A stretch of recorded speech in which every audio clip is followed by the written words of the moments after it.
Aujourd'hui les amis, nous allons apprendre à préparer du poisson.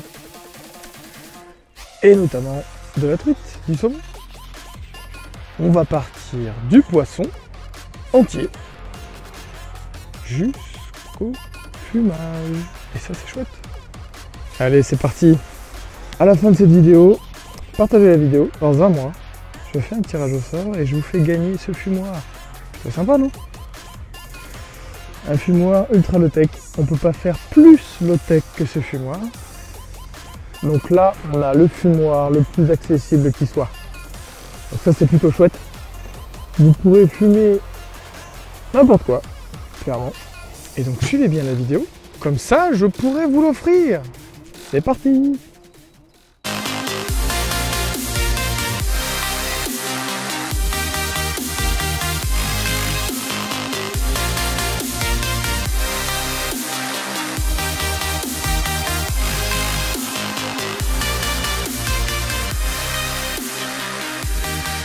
Donc là on a de la truite arc-en-ciel, une belle pièce hein, qui fait à peu près 2 kg. Donc on va déjà apprendre à la vider et puis ensuite on va la préparer, voire faire de la truite fumée.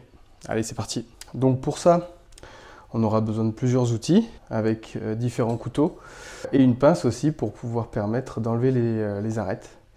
Donc on aura ce petit couteau qui permet de couper, enfin moi je m'en sers pour couper justement notamment la tête. Avec ce couteau à trancher également, pour enlever que ce soit les petites arêtes, les nageoires. Et puis on a ce couteau qui va nous servir justement à faire les filets.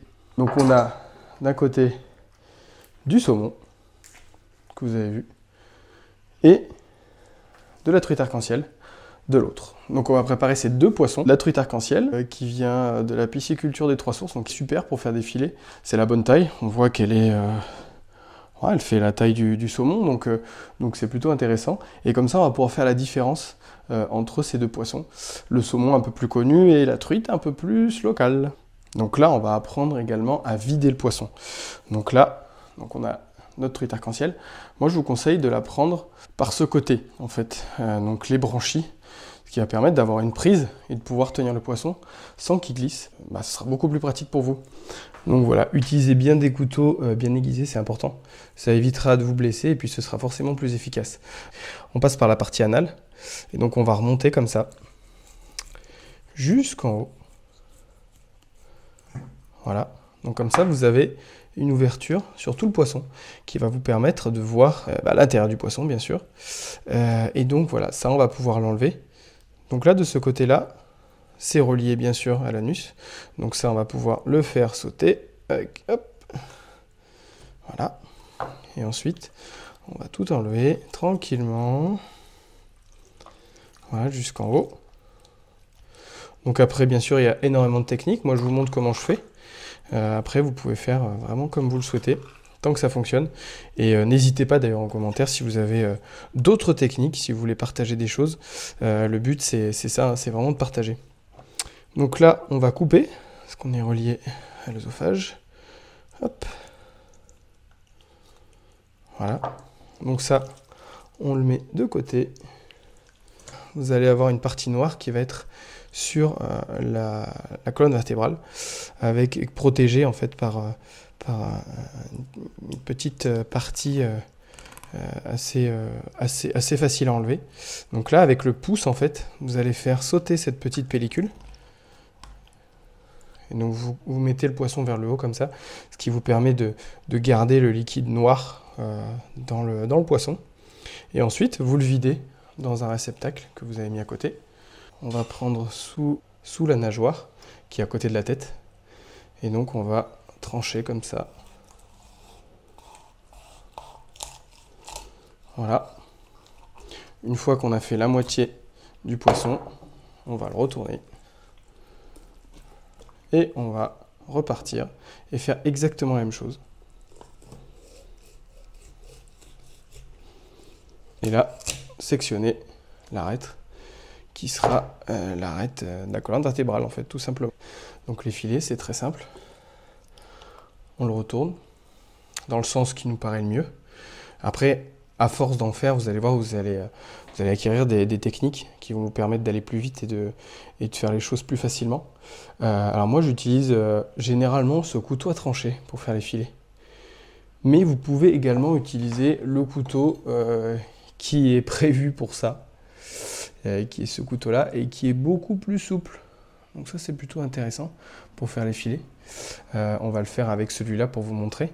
Donc en fait, de ce côté, vous allez voir l'arête qui est dorsale. Là, vous allez vous mettre contre l'arête dorsale. Et donc en fait, vous allez longer l'arête dorsale. Et vous allez pouvoir...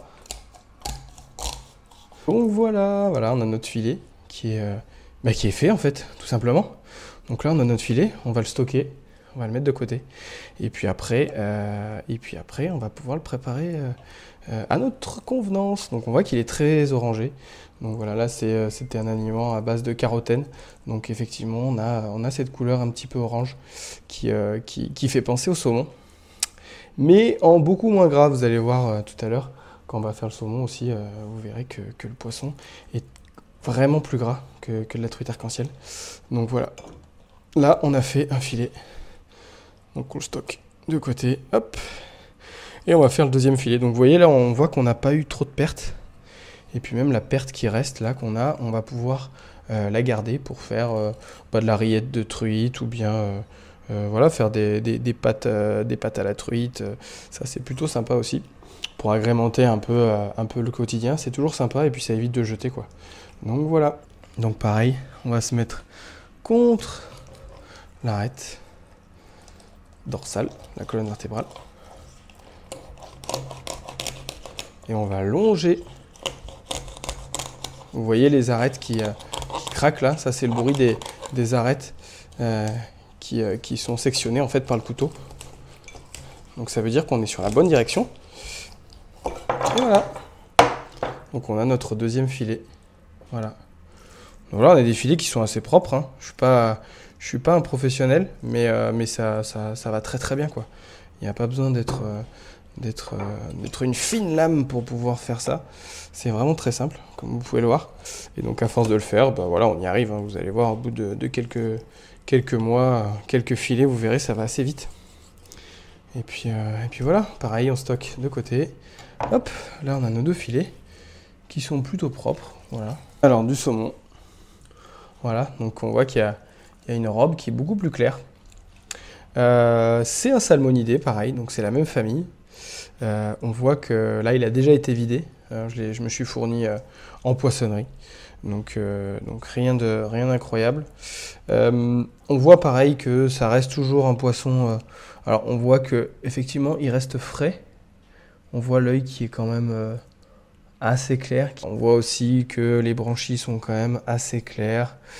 Elles sont rouges, voilà. Bon, forcément, un saumon, il a fait un peu plus de route que l'autre, hein, qui a fait juste 50 bornes. Donc forcément, un poisson qui a mangé du plastique et du mercure.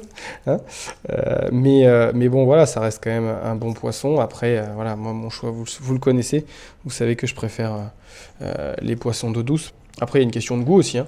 Il y en a qui préfèrent voilà, avoir le goût du poisson, du saumon, qui est un petit peu plus gras, mais qui plaît aussi beaucoup.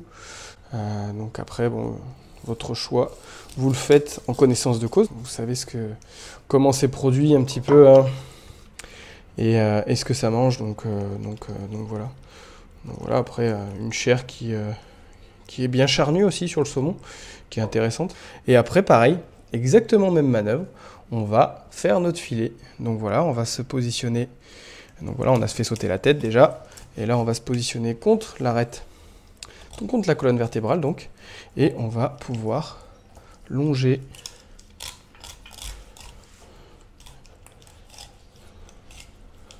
l'arête principale pour pouvoir faire notre filet. Et donc là, c'est pareil, on va avoir aussi un filet. Voilà, rien de compliqué. Hop, qu'on va stocker, qu'on va mettre de côté également. Voilà, pareil, de l'autre côté, on va recommencer. Donc voilà, on essaye de ne pas faire trop de pertes pour rien perdre, bien sûr. parce que c'est quand même dommage. Au prix du poisson que vous connaissez, bon bah voilà, hein, c'est quand même un mets qui devient carrément élitiste, hein, le poisson, donc voilà, c'est important de ne pas le gaspiller. Puis bon, j'aime pas gaspiller moi, donc déjà de base,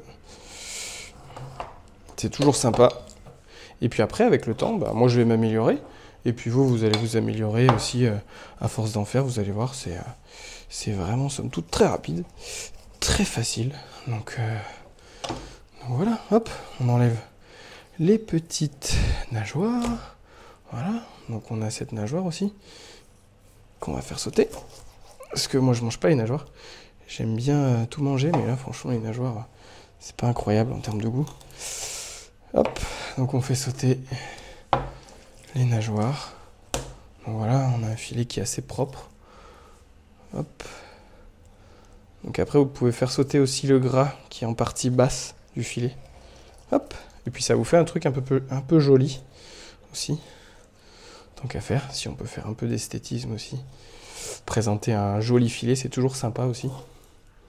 Même si ça change rien dans la bouche, hein, on est bien d'accord, mais voilà, ça peut toujours être sympa si vous faites ça pour Noël. Ça peut être chouette. Donc voilà, on a un filet de saumon. Donc voilà, si on met un filet de saumon et un filet de truite à côté. Donc on voit, bon, bien sûr, les couleurs qui sont un peu différentes. Sur la truite arc-en-ciel, bah, on voit pourquoi elle s'appelle arc-en-ciel. Hein. On voit qu'il y a des jolies couleurs. Voilà, avec des couleurs, des petits points comme ça.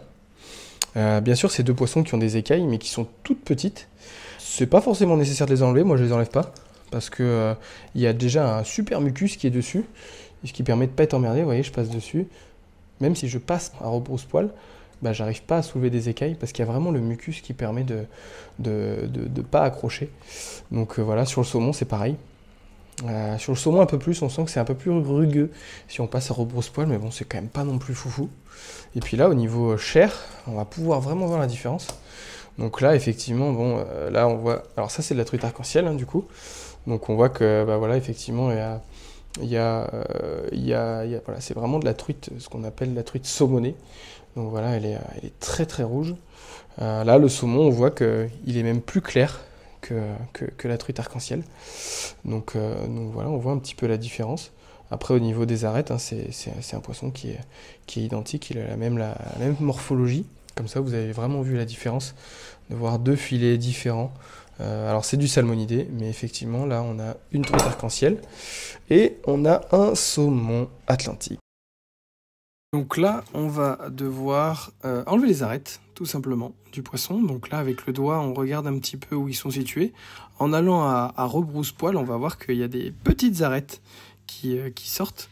Donc là, ça va nous permettre de voir où est-ce qu'il faut les enlever. Et donc, avec notre petite pince d'électricien, on va les enlever une par une, comme ça. Si c'est un poisson que vous avez pêché ou que vous venez d'abattre de votre système, bah effectivement, voilà, laissez-le maturer un petit peu. Sinon, vous embêtez pas.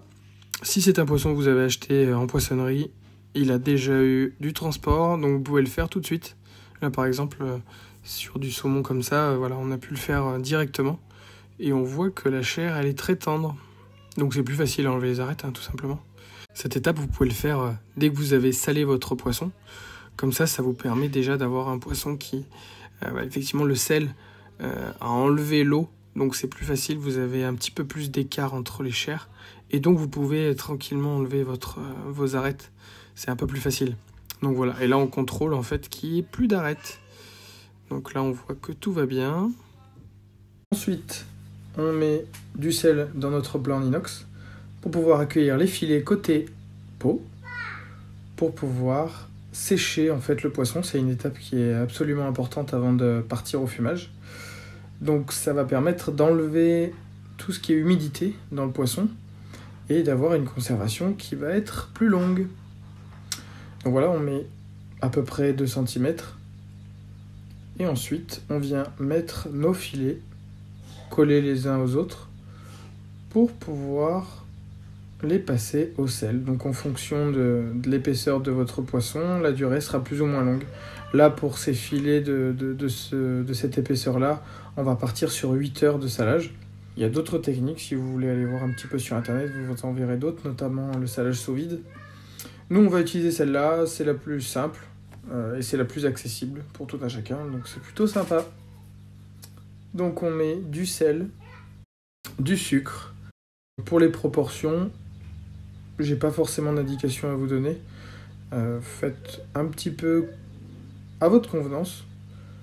Tant que c'est recouvert, vous êtes certain que ça va avoir l'effet escompté. On peut prendre du gros sel de Guérande sans nitrite, c'est mieux. On peut prendre également du sel fin si vous avez que ça. Donc là j'ai choisi un alcool qui est le Genepi au miel et qui va permettre de faire exhausteur de goût, donc c'est plutôt sympa. Vous n'êtes pas obligé d'en mettre non plus, ça permet d'avoir un peu plus de goût. Généralement je mets du rhum, là je mets du Genepi, mais on peut mettre l'alcool que l'on préfère. Ça n'a pas d'incidence, vous n'aurez pas le goût d'alcool dans le poisson. Et donc ensuite on va le mettre au frigo et au bout de 8 heures on va sortir notre plat pour pouvoir rincer en fait les filets. Donc on enlève le sel et ensuite on va les rincer à l'eau claire, ce qui va permettre de vraiment enlever tout le sel pour pas que le sel continue à avoir un principe actif sur le poisson. Donc on voit qu'au fond du plat il y a un liquide qui est en fait l'eau du poisson, tout simplement. Ça c'est vraiment un bon indicateur pour dire que le salage a bien fonctionné et qu'il a enlevé l'eau du poisson. Ensuite, on vient rincer les filets. Donc avec une douchette, c'est pas mal. Ça permet de vraiment enlever correctement le sel et d'aller vraiment partout. Ensuite, on le stocke dans un bac en inox. On les met de côté. Et ensuite, on va venir les sécher avec un chiffon non pelucheux pour pouvoir éviter de laisser des petites peluches sur les filets. Donc ça vous permet de vraiment bien sécher vos filets. Donc là, on va en profiter pour mettre la sciure dans le serpentin. Ce qui va nous permettre ensuite de pouvoir faire fumer n'importe quoi en fait. À la fois du poisson, de la viande. Et plus on va tasser la sciure, plus ça va durer longtemps. Donc il faut faire attention d'avoir une sciure bien sèche, de bonne qualité. Ça coûte pas grand chose, hein. Vous pouvez l'acheter dans le commerce. Ça coûte à peu près 10 à 15 balles chez les magasins spécialisés dans le barbecue ou bien même les magasins de bricolage, même ils le font. Sinon vous pouvez le faire aussi. Faut faire attention de ne pas récupérer de la sciure qui a été faite avec une tronçonneuse avec de l'huile, parce que forcément vous allez le bouffer, sinon c'est un peu dommage. On tasse un peu mais pas trop. Il faut qu'on s'assure aussi que la sciure soit bien sèche. Ça c'est super important, forcément. Si c'est pas sec, ça va pas prendre feu et ça va s'éteindre. Donc c'est un peu dommage. 6 heures c'est bien. 6 heures de fumage. Là on va mettre un peu plus parce que moi j'aime bien quand c'est un peu corsé. Mais on part sur de la sciure de hêtre. C'est le plus simple. C'est ce qui va mettre le goût le plus doux, on va dire. Puis après on peut partir sur du pommier, voilà, des choses un peu plus prononcées. Moi j'aime bien le goût du poisson avec le hêtre, je trouve ça chouette. Donc ça c'est une pierre que vous pouvez récupérer. Après vous coupez à la largeur que vous avez besoin. Puis ça vous fait quelque chose d'inifugé. Voilà, c'est la seule chose qui ait besoin en fait d'être inifugée. Donc voilà. Et voilà. Donc là un chalumeau classique. Hein. Vous attendez que la flamme soit bleue. Flamme bleue, c'est la flamme la plus chaude. Vous allumez tranquillement votre sciure avec toute votre flamme bleue. Vous n'êtes pas obligé forcément de faire une flamme bleue, mais vous aurez une flamme plus chaude. Le brûlage de votre sciure sera plus rapide. Donc voilà, vous voyez, dès que ça devient complètement rouge, votre sciure, ben là vous savez que ça a bien pris. Voilà. Là vous voyez qu'il y a une fumée qui se crée. Pas besoin d'avoir des grosses volutes de fumée. Une fumée sobre comme ça. Là on est bien. Voilà, là on a une belle fumée, c'est parfait. Donc par-dessus, on va venir mettre notre colonne qui va nous permettre de pouvoir pendre nos saumons. Donc là, vous voyez que qu'il y a une légère fumée. Et puis donc, on va mettre nos 2 tringles. Donc voilà, et là, on vient pendre nos grosses bébêtes. Voilà.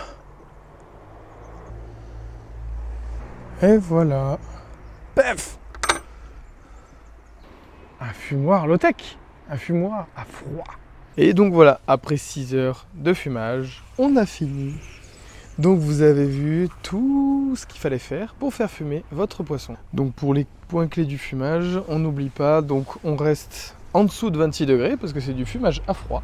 La température optimale étant 4 degrés. Tant que vous restez en dessous de 26 degrés, on est bon. Vous restez dans la catégorie du fumage à froid. Et donc vous n'avez pas besoin d'avoir quelque chose de complètement inifugé tant que vous avez en fait la pierre que vous avez vue tout à l'heure qui permet de recevoir en fait les braises qui pourraient tomber. C'est le seul endroit où il faut vraiment avoir quelque chose d'inifugé pour le fumage à froid. Donc c'est pas du tout nécessaire d'avoir des choses complètement inifugées comme des fusées comme je les appelle là. Alors ça fonctionne aussi très bien ce genre de produit, mais effectivement c'est pas forcément obligatoire. Donc du coup, eh bien autant le faire en bois. Je vous encourage à le fabriquer vous-même d'ailleurs. Pour ceux qui ne vont pas gagner le concours, vous avez compris, c'est très facile. Il faut juste une chambre verticale pour pouvoir pendre vos filets. Et ensuite, vous êtes tranquille. Il y a naturellement des prises d'air en fait sur le fumoir. Donc vous n'avez pas besoin de mettre des ailettes pour pouvoir régler en fait votre arrivée d'air. Ça se fait tout simplement naturellement. Et donc effectivement ça vous permet pas de régler votre arrivée d'air, mais en fait il n'y a pas forcément besoin. Tant qu'on a un tout petit filet d'air pour permettre à la sciure de se consumer sans s'éteindre, et pas avoir non plus trop d'air pour que ça se consume trop vite, eh bien on est tranquille. Donc en fait vous voyez les simples petits trous là qui permettent de faire une entrée d'air en bas et une sortie d'air en haut suffit en fait à faire passer la fumée et donc à fonctionner sans problème. Donc voilà. Bien sûr qu'on s'abonne. On s'abonne pour avoir plein de petits contenus comme ça. Si ça vous intéresse, n'hésitez pas à le dire. Si ça vous emmerde, dites-le aussi, j'aime bien. Et voilà. Je vous fais des bisous, à très vite. Vous vous abonnez, vous mettez un petit pouce bleu, vous partagez, et vous serez peut-être tiré au sort les amis pour gagner ce merveilleux fumoir. Voilà. À dans un mois.